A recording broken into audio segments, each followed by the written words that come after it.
Hello friends, welcome to the new episode of my channel. আমি Prince. এখন কথা বলবো বলিউড নিয়ে। তো বলিউডের আগের বছর অর্থাৎ 2023 কী লেভেলের গেছে সেটা আমরা এখন আমাদের মনে আছে। একের পর এক ধামাকা আসছিল এবং সত্যি কথা বলতে গেলে বলতে কোনো দ্বিধাবোধ নেই। আজকে আমাদের তো বাংলা ইন্ডাস্ট্রি নিয়ে কথাবার্তা বেসিক্যালি আমাদের চ্যানেল যেগুলো রয়েছে বাংলা ইন্ডাস্ট্রি নিয়ে আমরা বেসিক্যালি কথা বলি, কিন্তু বলিউড নিয়ে যে আমাদের চ্যানেলের গ্রোথ বৃদ্ধি, বলিউডের কোনো কিছু নিয়ে আলোচনা করলে বেটার ভিউজ আসছে, সব কিছু হচ্ছে, এটা যদি আমাদের জীবনে 2023 সাল না আসতো হয়তো হতো না। শাহরুখের তিনটে সিনেমা, রণবীর কাপুরের সিনেমা, তারপর ধরুন ওদিকে অক্ষয় কুমার অনেকগুলো কাজ এসেছে, যদিও সব সিনেমা হিট হয়নি, কিন্তু অক্ষয় কুমারের সিনেমার একটা হাইপ বজায় থাকে সোশ্যাল মিডিয়ায়, সেটা হয়েছে। প্লাস তার সঙ্গে সঙ্গে আমরা যদি দেখি গদর 2 একটা হিউজ আমাদেরকে ভিউজ দিয়েছিল, যে কজন তখন কথা বলেছি। প্লাস জওয়ান, পাঠান, এইগুলোর অবদান বা অ্যানিমাল, এগুলোর অবদান ভোলা যাবে না। বলিউড নিয়ে যে আমাদের ভিডিও দেখা বেসিক্যালি অনেক বেশি। আমি যদি আমার কথা আর কি বলি, তাহলে বলিউডের কোথাও কি গ্রোথ আমার 2023-এ অনেকটা হয়েছিল, যেটা 2022-এও হয়নি। কিন্তু এই বছর যদি ভালো করে লক্ষ্য করে দেখেন, 2024-এ আমাদের চ্যানেল শুধু না, সমস্ত জায়গাতেই বলিউডের কিন্তু সেই গ্রোথ বা আলোচনা বলিউড কিনে অনেকটা কমে গেছে। তার কারণ হচ্ছে বলিউডের ব্যর্থতা। 2024-এ বলিউড পুরোপুরি মুখ থুবড়ে পড়েছে। এতটা খারাপ অবস্থা 2022-এও ছিল না, তার কারণ 22 হচ্ছে কোভিড পরবর্তী সময় ছিল। তো একটা আশা ছিল যে ওই রকম অবস্থাই হবে। তা সত্ত্বেও অনেক সিনেমা এসছে যেগুলো বেটার বিজনেস করতে পারছিল। কিন্তু 2024 পুরোপুরি ডিজাস্টার একটা বছর যাচ্ছে। হিসেব করে দেখতে গেলে দেখা যাবে হয়তো এর থেকে বাংলার বক্স অফিস হয়তো ভালো গেছে, হিট ফ্লপের রেশিওর বিচার করতে গেলে, সেদিক দিয়ে বিচার করতে গেলে দুটোরই খারাপ অবস্থা। তুলনামূলকভাবে বাজেট ওয়াইজ যদি ভাবা যায়, বাংলা ইন্ডাস্ট্রি একটা বাজেট রিকভারের কাছাকাছি পৌঁছতে পেরেছে, সিনেমার বাজেট বা বক্স অফিস যদি বিচার করে বলা যায়। কিন্তু বলিউডে কিন্তু ডিজাস্টারের পর ডিজাস্টার এসছে প্রচুর পরিমাণে।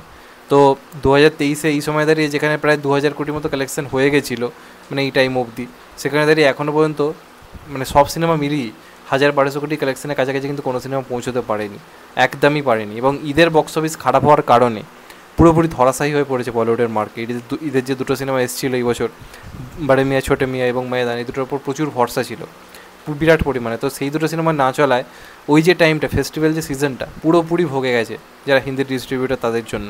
তো এখন কিন্তু এই বছরে দাঁড়িয়ে সেটা বাংলা হোক বা হিন্দি হোক, যারা ডিস্ট্রিবিউটারে কাজ করে যায় প্রত্যেকের এখন এই মুহূর্তে দাঁড়িয়ে কিন্তু ভরসা সাউথ।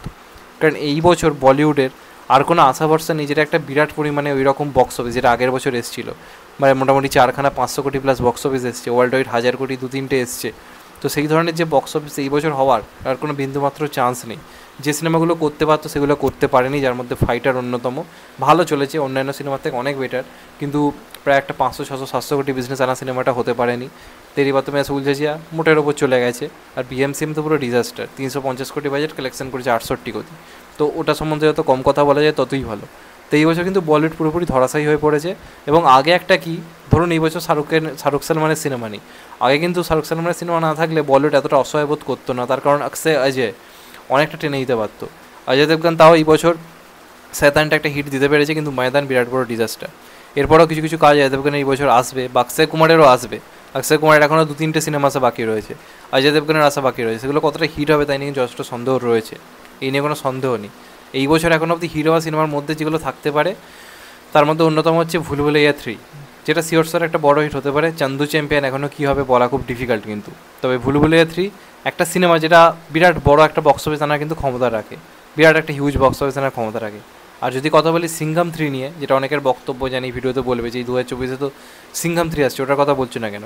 যেটুকু ভেতরের সোর্সের খবর বলছে, সিংঘাম 3 এই বছরে আসার খুব কম চান্স রয়েছে। সিংঘাম 3 পরের বছর আসতে পারে, জানুয়ারির টাইম করে, এমনটা কিন্তু শোনা যাচ্ছে। তো সেদিক দিয়ে বলতে গেলে কিন্তু সিংঘাম 3 যে এই বছর আসবে তার গ্যারেন্টি নেই। তো আমাদেরকে সিংঘাম 3-কে এই বছরের সিনেমা নয় এটা ভেবেই কিন্তু ভিডিওটা করতে হবে। তো এই বছর বুঝতে পারছেন যে অবস্থা কীরকম।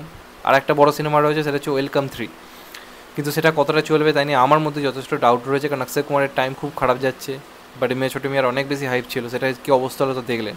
সেখানে ওয়েলকাম 3 নিয়ে অনেক রকম কন্ট্রোভার্সি হচ্ছে, একবার এই হিরো বেরিয়ে যাচ্ছে, একবার ওই সময় শুটিং বন্ধ হয়ে যাচ্ছে, নানা রকম জিনিস ঘটছে। তো যে কারণে ওটারও কী ভবিষ্যৎ আমি বলতে পারছি না। তো এক্ষুনি ওটাকে নিয়েও বিরাট আশা করা আমার মনে হয় কোথাও কি উচিত হবে না।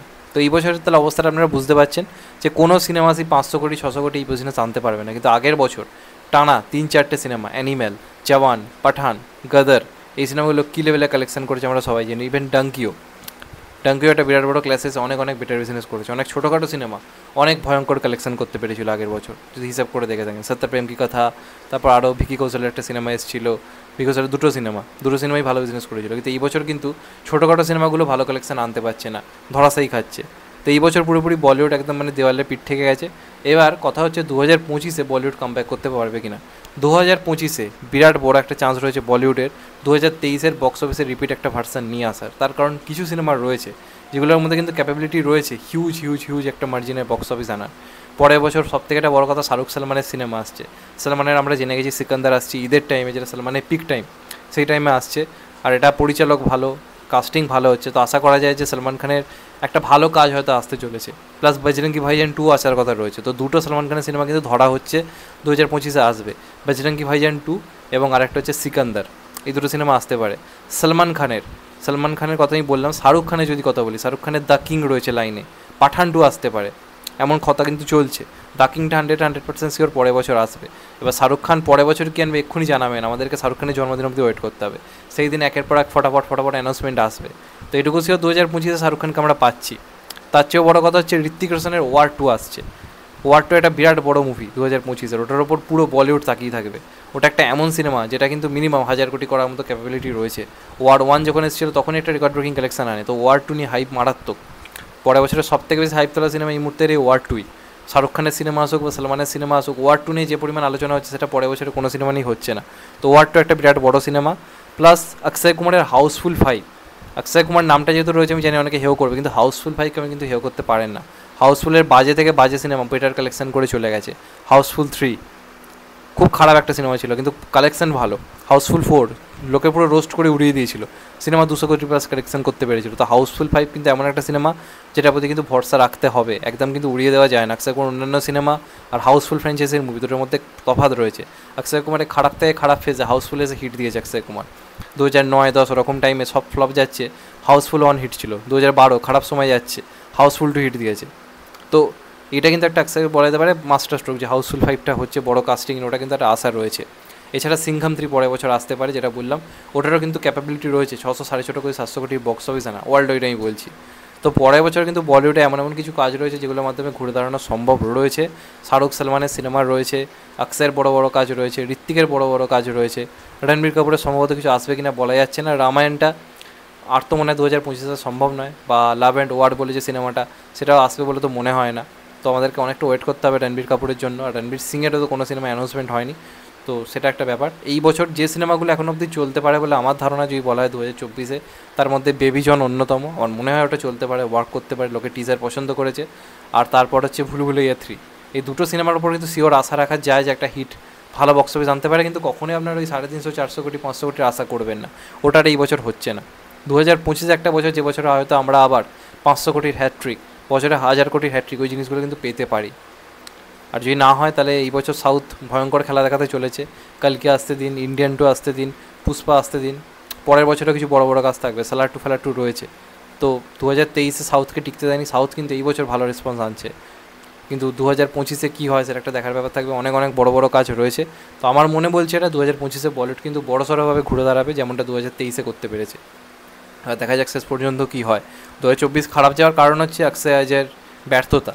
শাহরুখ সালমানের সিনেমা না চললে অক্ষয় অজয় পুরোপুরি টেনে দেয়, আমরা এটা অতীতেও দেখেছি। কিন্তু এই বছর অক্ষয় অজয়ের ব্যর্থতা বিরাট বড় একটা ক্ষতি টেনে এনেছে বলিউডের দিক থেকে। আশা করবো পরের বছর শুধুমাত্র অক্ষয় অজয় বা শাহরুখ সালমান নয়, প্রত্যেকের সিনেমা চলুক, বলিউড আবার সেই রেকর্ড ব্রেকিং বক্স অফিস আনুক। দেখা যাক শেষ পর্যন্ত কী হয়। তো এটাই ছিল আজকের আপডেট। চ্যানেলটা নতুন হলে চ্যানেলটা সাবস্ক্রাইব করে দিও and get the bell icon. ভালো থেকো সবাই, টেক কেয়ার, নমস্কার, আবার দেখা হবে। এখন তো ভাই সবাই ভালো থেকো, সুস্থ থেকো, নমস্কার, টেক কেয়ার, আবার দেখা হবে।